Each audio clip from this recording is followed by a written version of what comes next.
Selanjutnya, kita akan belajar penggunaan tanda baca sesuai kaidah bahasa Indonesia didasarkan pada Pedoman Umum Ejaan Bahasa Indonesia atau disingkat PUEBI. Yang pertama adalah tanda titik. Tanda titik itu dipakai pada 1. Awal kalimat pernyataan. Misalnya, mereka duduk di sana, titik. Nah, kalimat berita itu selalu diakhiri dengan tanda titik. Kalau kalimat tanya diakhiri dengan tanda tanya dan seterusnya.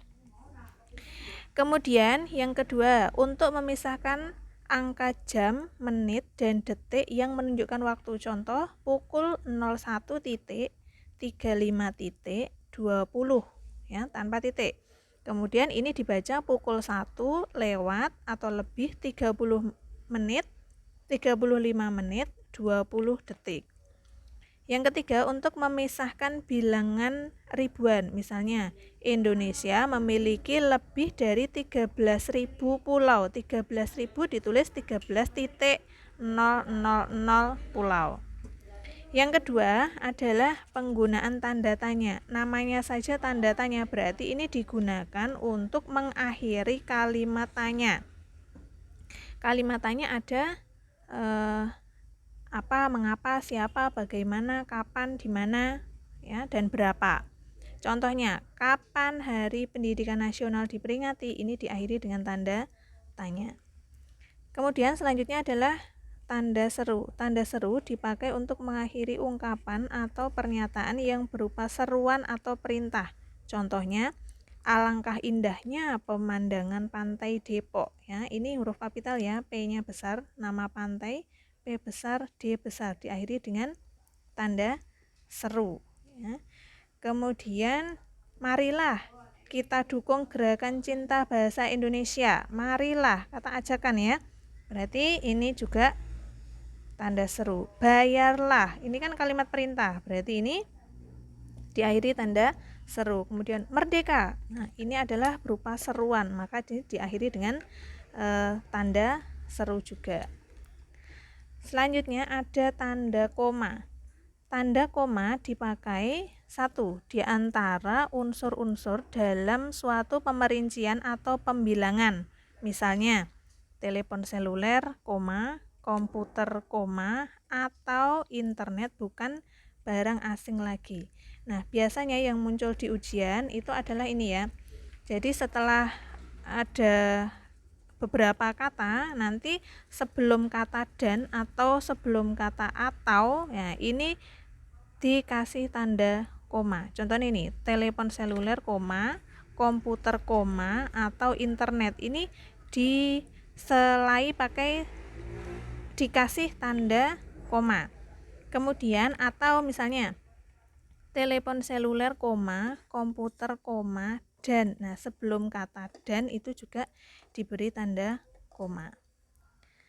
Kemudian yang selanjutnya, sebelum kata penghubung seperti tetapi, melainkan, dan sedangkan dalam kalimat majemuk setara. Misalnya, saya ingin membeli kamera, tetapi. Nah, ini sebelum kata tetapi itu diberikan tanda koma. Uang saya belum cukup. Kemudian sebelum dan atau sesudah kata seru seperti oh, ya, wah, aduh, hai, dan kata yang dipakai sebagai sapaan seperti bu, dek, nak. Contohnya, oh begitu. Nah, oh, begitu. Oh begitu, tanda tanya ya. Kemudian wah, bukan main. Wah, bukan main, tanda seru karena ini kata seru ya.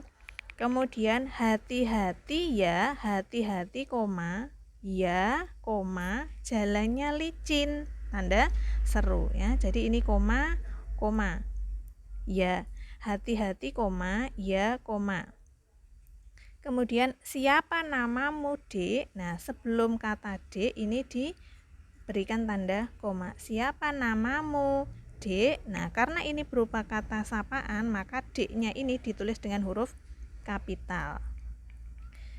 Kemudian memisahkan petikan langsung dari bagian lain dari kalimat. Misalnya, kata nenek saya koma, kita harus berbagi dalam hidup ini. Nah, kata nenek saya, koma, ya ini diberikan tanda koma. Kemudian kita, karena ini di awal ya, di awal setelah petikan tanda petik, maka ini harus huruf kapital. Kita harus berbagi dalam hidup ini. Tanda titik dulu, baru diakhiri tanda petik. Kemudian di antara nama dan alamat, bagian-bagian alamat, tempat dan tanggal, nama tempat dan wilayah. Misalnya, Saudara Abdullah, singkatan Saudara SDR titik Abdullah koma, ya Saudara Abdullah koma, Jalan Kayu Manis 3 18 koma, Kelurahan Kayu Manis koma, Kecamatan Matraman koma, Jakarta titik. Karena sudah akhir ya, berarti ini titik. Contoh lagi, Gedongan koma, Sumber Agung koma, Moyudan koma, Sleman titik. Seperti itu. Kemudian dipakai di antara nama orang dan singkatan gelar akademis yang mengikutinya. Contohnya, Siti Aminah koma, SPD titik. Ratulangi koma, S titik, E titik. Kemudian Bambang Irawan koma, M titik, Hum titik. Misalnya lagi Denio koma, ya Denio koma, SPD. SPD itu sarjana pendidikan. Denio koma, SPD sarjana pendidikan.